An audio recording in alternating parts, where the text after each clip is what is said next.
दो दोस्त थे, बड़े तार्किक थे, तो निकल पड़े खोज पे। खोज क्या थी? बोले हम एक रिसर्च करेंगे। वो क्या रिसर्च करोगे? बोले हम भगवान ने कहाँ कहाँ दुनिया बनाने में गलती करी है वो ढूंढेंगे। तो निकल पड़े दोनों जने, बड़ा अद्भुत रिसर्च करने निकले थे। भगवान ने कहा आ जाओ बेटा हम सिखाते हैं तुम्हें। तो दोनों गए। एक गया, एक रास्ता में जंगल पड़ा, एक पेड़ के नीचे बैठा ऊपर देखा आम का पेड़ था, आम के पेड़ पे आम लगे थे। सामने एक तरबूजे की बेल जा रही थी, उस पे तरबूज लगे थे। तो एकदम से बोला मिल गई, पहली गलती मिल गई, नोट करो। तो उसने कॉपी पेन निकाला, बोला जी साहब जी बोलिए। बोला नोट करो, भगवान को दुनिया बनानी नहीं आई। बोले क्यों? बोले इतना बड़ा आम का पेड़ और उस पर इतने छोटे छोटे से आम और इतनी छोटी सी बेल और उस पर इतना बड़ा तरबूज, उलट पुलट बना दिया। अब बड़े पे बड़ा छोटे पे छोटा लगाना चाहिए था, दुनिया बनानी नहीं आई भगवान को।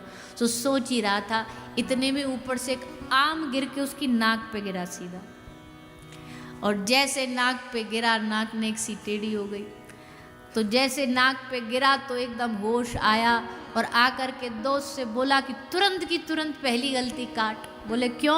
बोले सोच अगर यहाँ तरबूज आज लगा होता तो आज तो कांडी हो जाना था।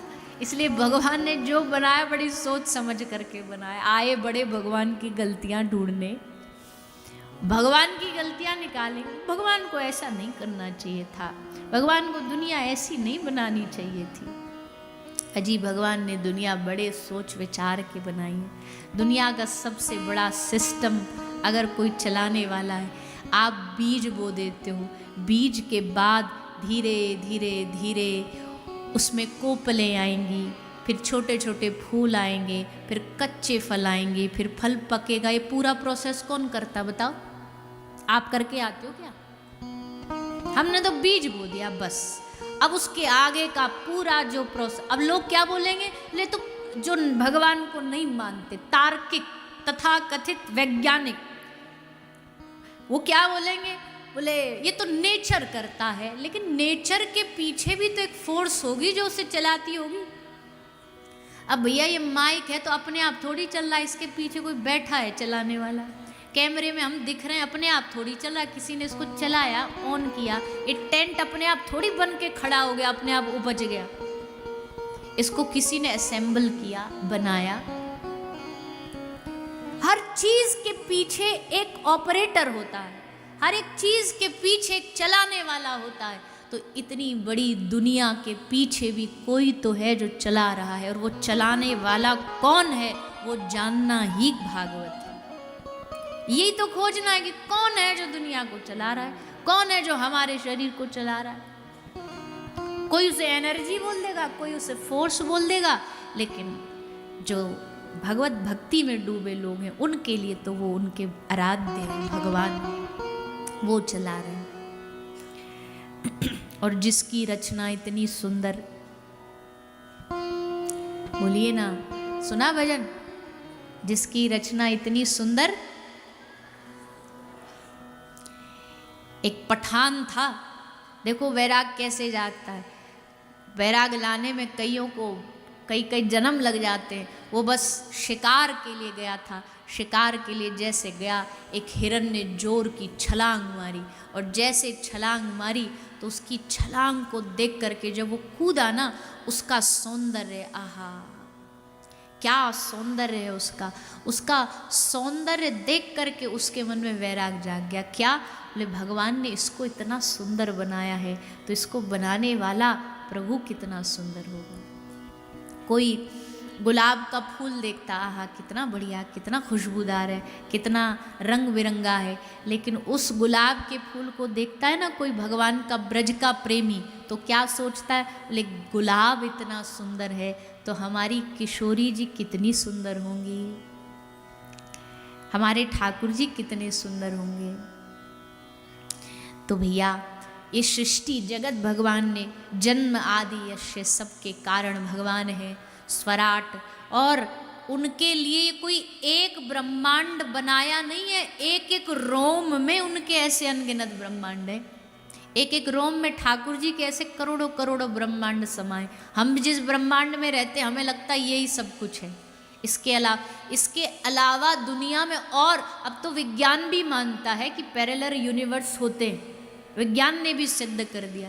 तो ऐसे अनेक अनेक ब्रह्मांड होते, कोई और ब्रह्मांड होगा उसमें भी भारतवर्ष होगा, उसमें भी हिमाचल प्रदेश होगा, उसमें भी ऊना होगा, और उसमें भी कोई ऐसा ही वक्ता बैठ कर के कथा कर रहा होगा, और वहाँ आप जैसे ही लोग बैठ के कथा सुन रहे होंगे। सब ब्रह्मांड अपने आप चल रहे ठाकुर जी की कृपा से। भगवान के विराट और भगवान की जो सृष्टि जो भगवान ने बनाई है ना, इसको सोचना समझना हमारी बुद्धि से एकदम परे है, नहीं समझा जा सकता। तो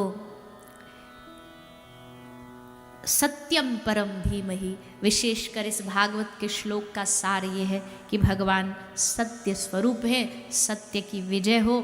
आगे लिखा धर्म प्रोज्झित कई तवोत्र परमो निर्मत्सरा नाम सताम। भागवत सुन तो कोई भी सकता है, पर विशेष भागवत कथा सुनने का अधिकारी कौन है? निर्मत्सरा नाम। निर्मत्सरता जिसके भीतर से खत्म हो गई। निर्मत्सरता मतलब ईर्षा, ईर्षा मतलब जेलसी, एक दूसरे से चिड़ापन। और ये आजकल संसार में हर जगह मिलती है, हर जगह मिलेगी। कोई दुकानदार दुकानदार से चिढ़ता है, गाने वाला गाने वाले से चिढ़ता है, नाचने वाला नृत्य वाले से चिढ़ता है, ईर्षा करता है। और ये ईर्षा जब तक रहेगी तब तक हम कथा के अधिकारी नहीं बन सकते हैं। कथा के अधिकारी बनने के लिए ईर्षा मुक्त होना पड़ेगा। ईर्षा मुक्त होके जब आप कथा सुनोगे तो क्या होगा? बोले अवरुद्धते, भगवान हमारे हृदय में आकर के अवरुद्ध हो जाएंगे। कथा में आए, आप आकर के बैठ गए। आप सबका यहाँ जो बैठना है, बैठना और अवरुद्ध होना दोनों में भेद है। बैठना क्या है? अभी जो है आप बैठे हो, मतलब मन मर्जी करी आपकी, उठ के भी जा सकते हो, कोई रोका टोकी नहीं। हमने किसी के सर पे बंदूक थोड़ी रख रखी है। आए जब मन किया, गए तब मन, ये बैठना होता है। पर एक होता अवरुद्ध। अवरुद्ध क्या होता है? बोले सबरे दरवाजे बंद कर दिए जाएं और फिर हमारे इशारे पे बोले जब दरवाज़ा खुलेगा तभी जाओगे, अब हमारी मर्जी से जाओगे। वैसे ही ठाकुर जी की कथा में जब आप आके बैठते हो तो भगवान आपके हृदय में बैठते नहीं है, बोले अवरुद्ध हो जाते हैं।